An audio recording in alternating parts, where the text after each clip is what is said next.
Oke, selamat datang di Highcast, di Cem Podcast, di mana kami akan membahas lebih dalam tentang kejadian-kejadian yang ada di dunia internasional saat ini. Pada episode kali ini, kita akan membahas tentang kudeta di Myanmar serta implikasinya terhadap kehidupan bermasyarakat di sana. Oke, bersama gue Ais di sini sebagai MC. Pada episode kali ini kita kedatangan dua teman gue nih, Ridwan dan Esther. Nggak ada suara. Harus gimana nih? Halo. Salah aja. Iya. Halo. Oke. Kita mungkin langsung mulai aja ya dari latar belakangnya dulu kali ini. Nah, jadi kudeta di Myanmar pada tahun 2021 ini yang kemarin terjadi ini, karena emang sejarahnya itu udah kacau gitu dari dulu kan, dari zaman militer ambil alih pada 1992, terus ada reformasi juga di tahun 2011, terus ada ketegangan juga gitu antara militer sama sipilnya kan. Nah, terus ada krisis Rohingya juga ya, yang menurut gue pribadi nih bisa jadi satu hal yang memicu ya gitu. Udah gitu tekanan dari luar juga kan, kita tahu sendiri gimana. Jadi waktu pemilu 2020 nih militer bilang ada kecurangan, dan itu terjadi kudeta ya kan. Warga Myanmar tuh nggak terima adanya kudeta ini kan, protes di mana-mana, terutama mereka ini minta Aung San Suu Kyi ini buat dibebasin dan demokrasi rakyat itu dikembalikan gitu. Jadi intinya situasinya emang panas banget di Myanmar, dan orang-orang di sana juga berjuang buat hak demokrasinya gitu loh, buat demokrasinya mereka, biarin negaranya gak dikuasai lagi gitu sama militer bisa jadi. Nah, berdasarkan dari latar belakang yang ya mungkin gue tadi cuma sedikit lah ya. Kebetulan Ridwan juga nih kayaknya emang itu ngekanci banget gitu, kayaknya emang mempelajari banget tentang Myanmar. Ya coba menurut lu gimana nih tentang sejarahnya dulu kali ya, kita ngomongin sejarahnya dulu deh. Sejarahnya tuh dulu emang semenjak 1962 kekuasaan militer tuh emang udah ada sejak 1962 itu, yang dimana militer mempunyai peran dominan di politik negara Myanmar. Selama beberapa dekade, dinamika kekuasaan di Myanmar telah ditandai dengan kontrol dan pengaruh dari militer atas pemerintah dan landscape politik secara keseluruhan. Militer ini tetap mempertahankan kehadirannya di tata kelola pemerintahan. Nah, dulu emang sempat ada tuh 2011 reformasi. Ya, betul. Yang dimana tuh ditandai dengan pergeseran yang signifikan dalam landscape politik Myanmar. Selama masa ini pemerintah tuh memperkasai reformasi ini dan mengarah pada transisi dari pemerintah militer ke pemerintahan sipil. Salah satu perubahan utama adalah pelonggaran undang-undang undang-undang sensor yang ketat dan pembebasan tahanan politik, itu Aung San Suu Kyi. Selain itu, pemerintah mulai berdialog dengan kelompok oposisi dan mengimplementasikan reformasi ekonomi dan legislatif untuk membuka negara ini kepada komunitas internasional. Tapi transisi menuju pemerintah sipil ini memiliki dampak yang besar pada hubungan antara militer dan pemerintah di Myanmar, dengan dampak yang signifikan terhadap tata kelola pemerintahan dan landscape politik negara tersebut. Meskipun reformasi pada tahun 2011 berhasil membuat pergeseran yang signifikan menuju pemerintahan sipil, namun militer masih memiliki peran yang pengaruh dan kontrol yang besar terhadap politik negara Myanmar. Oke. Lumayan ini juga ya, lumayan panjang juga sih sejarahnya juga ya kan. Oke. Kalau menurut Esther gimana nih? Ada pendapat tentang ya latar belakangnya kejadian ini gimana? Mungkin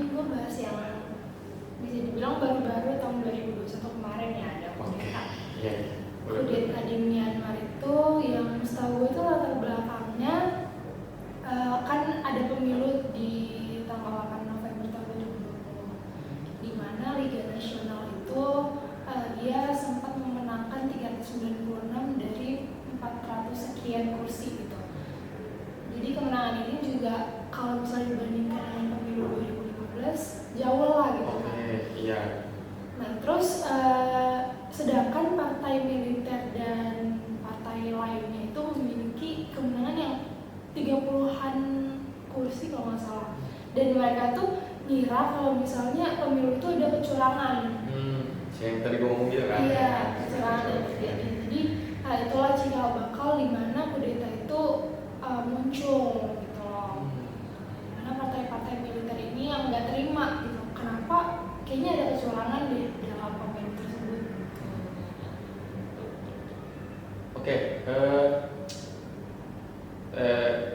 kalau menurut gue sih nih ya, yang tadi gue udah sempat omongin juga di awal, ada isu Rohingya juga yang ikut-ikut ke bawah lah. Menurut lo tuh ada nggak sih kaitannya isu Rohingya ini sama kudeta di Myanmar? Apa mungkin isu Rohingya ini sedikit memberi api-api percikan-percikan kudeta ini gimana? Coba lo jelasin. Kalau misalnya bahas Rohingya itu lumayan panjang kan. Lo kan tahu sendiri sejarahnya gitu kan. Rohingya itu merupakan etnis yang bisa dibilang minoritas lah ya di Myanmar. Karena dia juga sempat dibilang imigran gelap yang berasal dari Bangladesh. Gitu. Menurut gua bisa jadi krisis Rohingya itu berpengaruh terhadap si kudeta tersebut. Kenapa? Karena bisa jadi yang tadinya krisis Rohingya itu ya aman-aman aja gitu kan, belum ada pergolakan meskipun setiap tahunnya kayak gitu. Dengan adanya kudeta ini balik lagi, itu bisa jadi pemicu gitu. Oke, jadi habis kudeta ini kan banyak banget nih ya yang dilanggar gitu kan, kayak penangkapan massal, pembatasan kebebasan berekspresi kan, terus banyak juga tindakan represif lainnya lah dari militer nih. Banyak orang juga yang mengalami intimidasi, terus tekanan yang besar dari pemerintah gitu kan. Terus dampak sosialnya juga kayaknya kerasa banget sih. Ada kayak kestabilan politik yang bisa merambat ke ekonomi dan kehidupan sehari-hari warga gitu. Bukan cuma itu, suasana ketakutan juga bisa mengganggu kehidupan sosial di masyarakat Myanmar gitu kan. Dan yang paling nyata ini, protes dari warga ini ternyata bisa bisa ngerambat gitu ke tindakan represif dari militer gitu. Jadi kayak si rakyat ini, rakyat yang menuntut demokrasi ini kayak nggak bisa ngapa-ngapain lagi gitu ya nggak sih? Kayak gitu sih kan. Jadi menurut lu nih Wan ya, tentang pelanggaran HAM deh kita coba bisa lebih spesifikasi gitu, masih lebih spesifik lagi tentang pelanggaran HAM apa aja yang terjadi di Myanmar ini ya. Oke, seperti yang dijelaskan oleh Wais tadi, ada beberapa pelanggaran HAM seperti penangkapan massal, penyiksaan, dan pembatasan kebebasan berpendapat. Ada tuh laporan mengenai penangkapan massal dan penyiksaan sebagai bentuk penindasan dari militer Myanmar. Lalu selanjutnya ada migrasi paksa yang disebabkan oleh ketidakstabilan politiknya. Dan sebelum kudeta itu ada 350.000 pengungsi internasional yang menua di Myanmar karena konflik bersenjata antara militer Myanmar dan tentara Arakan. Lalu selanjutnya ada benar banget tuh yang mempengaruhi ekonominya. Mereka tuh ada pengambilan keputusan buat ini kan pemilu. Mereka tuh benar-benar menghambat perkembangan ekonomi gara-gara pengambilan keputusan itu. Oke. Kalau menurut Esther sendiri, apa sih respon dari komunitas global gitu loh mengenai pelanggaran HAM yang di Myanmar? Terus gimana sih perjuangan yang dilakukan sama rakyat-rakyat di sana ya? Ada nggak? Mungkin kalau misalnya bicara tentang kayak gimana sih respon dunia internasional terhadap konflik yang di Myanmar itu, yang gue baca-baca sih mereka tuh sangat mengecam ya pelanggaran HAM yang udah dilakukan di Myanmar tersebut. Terlebih kan kayak banyak yang tadi lo sama itu sebutin kan pelanggaran HAM-nya. Jadi yang bagus itu ada Human Rights Watch, itu kayak mengecam setiap perbuatan yang dilakukan oleh Myanmar, terus melakukan embargo. Kemudian dia juga ada membatasi gitu. Jadi orang-orang Myanmar tuh nggak sebebas itu untuk jalan-jalan ke luar negeri, ke negara orang gitu. Jadi pergerakannya dibatasi. Dan kalau misalnya bicara tentang ada nggak sih aktivis atau gerakan dari rakyat Myanmar itu sendiri, pasti ada. Yang pertama itu mereka melakukan demo. Mereka turun ke jalan-jalan, terus mereka pakai kayak lambang partainya gitu loh. Mereka nuntut si militer ini untuk ngebebasin presiden Aung San Suu Kyi. ya itu. Nah, mereka nuntut, terus sampai malam-malam tuh mereka rela keluar rumah untuk ngebunyiin klakson mobil, pokoknya kendaraan umum gitu, sama bawa kalau nggak salah kayak kentungan gitu loh, sebagai tanda jadi mereka resah gitu loh terhadap pemimpin yang sangat diktator gitu. Salah satunya juga ada salah satu dokter di rumah sakit di Myanmar, dia mengundurkan diri dari pekerjaannya karena dia berasa kok kayak pemerintahan gue tuh terlalu diktator loh, gue nggak bisa nih bekerja di bawah naungan si diktator ini gitu. Oke, aku lebih ke arah emang udah jiwanya aja kayak nggak mau banget gitu Iya. sih. Siapa sih yang mau di bawah diktator? Nggak bebas gak sih? Oh iya, emang nggak bebas sih kalau kerja di bawah tekanan yang sangat gitu kan. Apalagi pemimpinnya misalkan kayak terlalu gimana sih gitu, kayak harus nah, oke, kira-kira dari kalian berdua ada nggak nih harapan dan mungkin bisa memberikan solusi ya, walaupun kita siapa sih gitu kan, tapi mungkin siapa tuh ada harapan dan solusi gitu dari kalian berdua. Boleh dari Ridwan dulu. Harapan pasti ada. Ya semoga kudeta di Myanmar ini cepat selesai dan udah nggak ada lah pelanggaran hak asasinya. Untuk solusi mungkin diperlukan reformasi politik yang menyeluruh untuk mengembalikan demokrasi dan supremasi hukum di Myanmar. Terus ada peningkatan kepentingan internasional. Komunitas internasional ini perlu meningkatkan tekanan terhadap rezim militer di Myanmar melalui sanksi ekonomi dan diplomatik. Selanjutnya ada masyarakat sipil nih, perannya cukup besar ya, sangat penting banget untuk membangun ketidakpastian politik ini melalui aksi-aksi damai, advokasi hak asasi manusia dan partisipasi politik, serta masyarakat dapat berperan dalam membangun negara yang demokratis dan berkeadilan. Nah, kalau dari Rista gimana? Ada harapan dan solusi?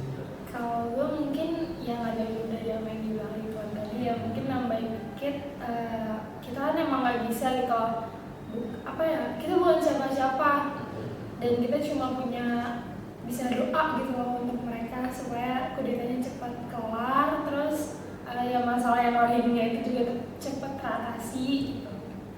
Dan kalau misalnya harapan tadi udah solusi Ya, punya solusi yang gitu. Apa yang harus dibenahi gitu, apa yang harus dilakukan oleh sebenarnya ini sih kesadaran diri dari si militernya. Gimana tuh kesadaran diri gitu? Ya, dia harus sadar diri dong, perihal kalau kita kilas balik perihal yang tadi kecurangan itu aturan diselidiki dulu nggak sih? Oh, I see. Jadi jangan asal tindakan gitu loh ya? Iya, jangan terlalu kayak ambil alih gitu loh. Ada lagi apa mungkin Facebook? Kalau Udah jelasin sama itu. Oke. Ya gitu. Jadi itulah obrolan kita tadi tentang kudeta di Myanmar ya. Benar-benar situasi yang nggak mudah lah, bisa dibilang nggak mudah.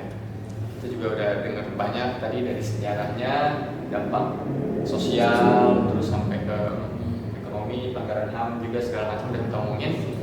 Semoga podcast ini bisa ngebuka mata kita lah tentang kondisi yang terjadi di sana gitu kan. Terus juga mungkin kita kita bukan siapa-siapa sih, tapi kita mungkin bisa bantu sedikit-sedikit gitu kan, kayak kita tuh harus tetap aware gitu loh sama orang-orang yang di sana. Mungkin kita bisa ngasih info-info juga ke orang-orang lain di luar sana gitu. Terus mungkin kalau mau lebih apa ya, misalnya lebih real gitu, apa tindakan yang lebih real, mungkin kita bisa ikut gerakan-gerakan yang ada gitu, misalnya global, misalkan bikin gerakan apa, kita ngikut aja gitu kan. Ya semoga rakyat di sana aman-aman aja, nggak terjadi apa-apa gitu kan. Semoga cepat selesai juga masalahnya. Siapa sih yang mau negara yang kayak gitu?